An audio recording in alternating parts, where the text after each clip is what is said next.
Dick Clark, folks. Hi, it's Dick Clark for Beaner and Ken. Yes, hello. Hi, hold on while I choke on my allergies here a second. Okay. Oh, no. Somebody just walked by us having a massive perfume on. Oh, God. You all right? Hold on a second. Good heavens, man. Oh, I'm glad you didn't wait to call us after that. That was a magic moment. Sorry about that. No, that's quite all right. You're all right? All seems to be all right. You know what, Mr. Clark? You could probably can that and sell it. I'm such a big fan.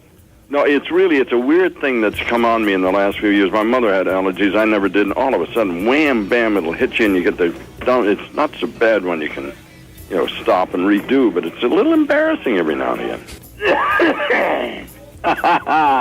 Mr. Clark, you clearly will not remember me, but I was at the Billboard record convention when you got inducted into their Hall of Fame.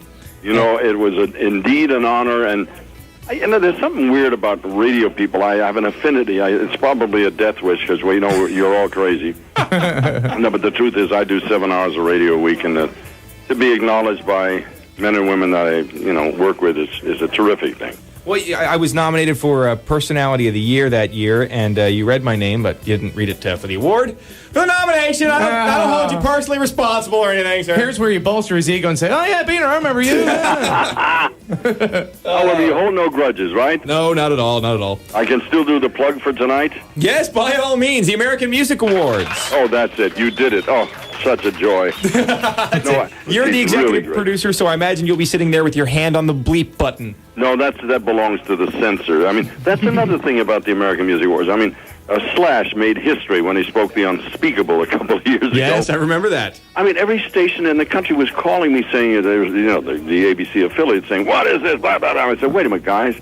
Just listen to any NFL football game over the weekend where they mic the quarterback. You're going to hear that word a lot of times. Let's get real here. The man apologized. It's part of the vocabulary. It's not the end of the world. And, we can read lips, most of us. At least when it comes to that word.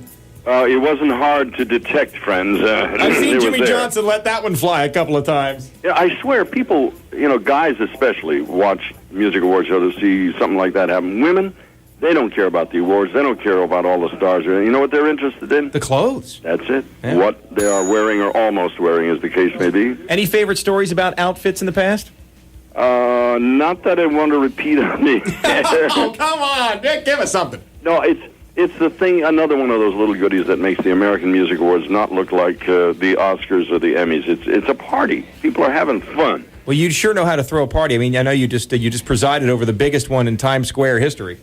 And not a bad thing. We had 2 million intimate friends there in attendance. I'm glad I'm not doing that one again. Now, I have to ask you, I mean, you had to be a little unnerved. That was a ton of people. Well, 2 million people crammed into a little square is always kind of an interesting thing. But the lovely part was it went off without an incident. And you got to pat the NYPD Blue on the back for that one. They pulled it off. They know how to throw a party. How many more Dick Clark New Years do you think we have? Well, they just rounded me up for another 5 years, God willing. If my health holds up, I'd just like to keep doing it. It's nice to be invited to people's parties. Now, what is the secret to your eternal youth? Ken and I have a bet. Now, tell us the secret. Well, you just touched upon it. You go to Times Square. Oh. It's the cryogenic treatment. You freeze your buns off once a year. Basically, you're Walt Disney is what you're saying. You're frozen. No, that's it. And you can write this one down. There's a second requirement. Okay. Uh-huh. You select your parents very carefully. Okay. Well, I lose the bet. I had packed with Satan, so. Oh, no. I've been accused of that 1,000 times. All right, guys. Well, Dick Clark, thank you so much for being on our show. We're huge fans of yours, and we're looking forward to the show tonight. You're very kind. It's going to be a biggie. It's the American Music Awards tonight on ABC. Would you give us an ID, possibly? Let me cop out on that, and you'll understand in a hot minute. I'm on, I think now, 317 different stations doing 2 different kinds of shows. And they get real pissed if I do liners. No problem. Oh, okay. Understand. I lost Philadelphia once for 2 years because I just, hey, you're listening to whatever, and the station across the street whatever, had a show on, heard it, and freaked. Not a problem. Thank you guys very, very much. Thank you, sir. Thank you. I appreciate it. Dick Clark on the show. Wow, man, we talked to Dick Clark. I know that big. He wouldn't give us an ID, No, he though. wouldn't. Now, wait a minute, though. Earlier in the interview, he said Beaner and Ken. Yes, he did. And later in the interview, he said, you're listening to. Can we slice that together? Yeah. Back it up here. Hang on a second. Let's get the tape of the show.